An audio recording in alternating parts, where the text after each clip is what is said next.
Many Malaysians work in Singapore for 10, 15, or even 20 years, and one day they finally hit a big milestone, 1 million ringgit in savings. But the real question is this: once you have RM1 million, what should you actually do with it? Today, I want to share a practical and realistic plan for Malaysians who earn their RM1 million from working in Singapore, and more importantly, how to make sure that money protects your future instead of disappearing quietly over time. First, let me say this clearly. RM1 million is not a small amount of money, but it is also not forever money. If you handle it correctly, it can buy you freedom. If you handle it wrongly, it can be gone faster than you expect. The first thing you should do when you hit RM1 million is actually to do nothing for a while. Do not rush to invest, do not rush to upgrade your lifestyle, and do not rush to follow your friends into the latest hot opportunity. Your job at this stage is to protect the capital first. The smartest way to manage RM1 million is to divide it into clear buckets, instead of treating it as one big lump sum. The first bucket is your safety and liquidity bucket. This should be about 20 to 25% of your RM1 million, which means roughly 200,000 to 250,000 ringgit. This money is not meant to grow aggressively. This money is meant to help you sleep well at night. You can put this into high-interest savings accounts, money market funds, or fixed deposits. The purpose of this bucket is to cover at least 12 to 18 months of living expenses, so that you never feel forced to sell investments during a bad market or a job transition. The second bucket is your income bucket. This is where your money starts working for you. About 35 to 45% of your RM1 million can go here, which is around 350,000 to 450,000 ringgit. This bucket is designed to generate steady cash flow.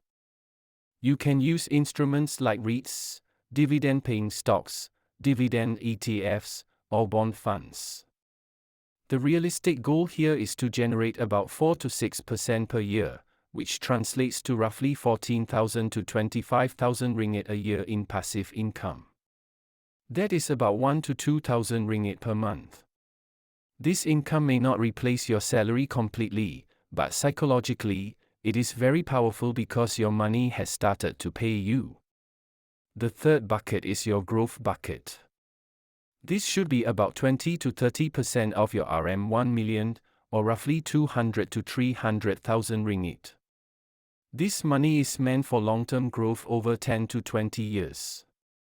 You can invest in global equity ETFs, US market exposure, or high-quality growth companies.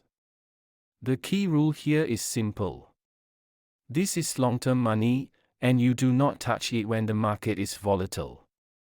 This is the bucket that turns RM1 million into RM2 million or even RM3 million over time. The fourth bucket is optional. This is your opportunity or property bucket, and it can be 0 to 15% of your RM1 million. This could be used for a down payment on a property, a business opportunity, or a special situation that you truly understand. But let me be very clear here. If the property is cash flow negative, you can walk away. You do not need to buy property just because you have RM1 million. Optional really means optional. Now, let me quickly talk about what you should not do with RM1 million. You should not put everything into one property that loses money every month. You should not dump everything into high-fee unit trusts without understanding the cost. You should not chase crypto, trading signals, or so-called AI investments just because they sound exciting. And most importantly, you should not allow lifestyle inflation to quietly eat your wealth through bigger cars, bigger houses, and bigger monthly commitments. If your long-term goal is early retirement, this part is especially important. As a rough guideline, RM1 million can safely support about 3 to 3,500 ringgit per month without taking excessive risk. With smart investing and proper asset allocation, that number can go up to around 4 to 5,000 ringgit per month. If you combine that with EPF, CPF savings from Singapore, and a fully paid house in Malaysia, you are actually much closer to financial independence than most people realize. The biggest change after reaching RM1 million is not financial. It is psychological.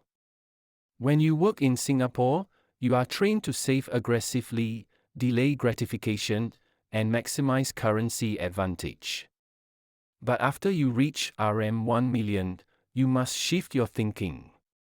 You move from asking, "How much can I earn?" to asking, "How long can my money last?" That mindset shift is what separates people who stay wealthy from people who slowly give it all back. So if I had to summarize everything in one sentence, it would be this. Protect your capital, generate steady income, let growth compound over time, and enjoy a Malaysian cost of living. If you found this video useful, please like, subscribe, and share it with someone who is working in Singapore right now and wondering what comes next. And if you want, I can also make a follow-up video showing a real RM1 million retirement income example, or a comparison between investing this money in Malaysia versus Singapore.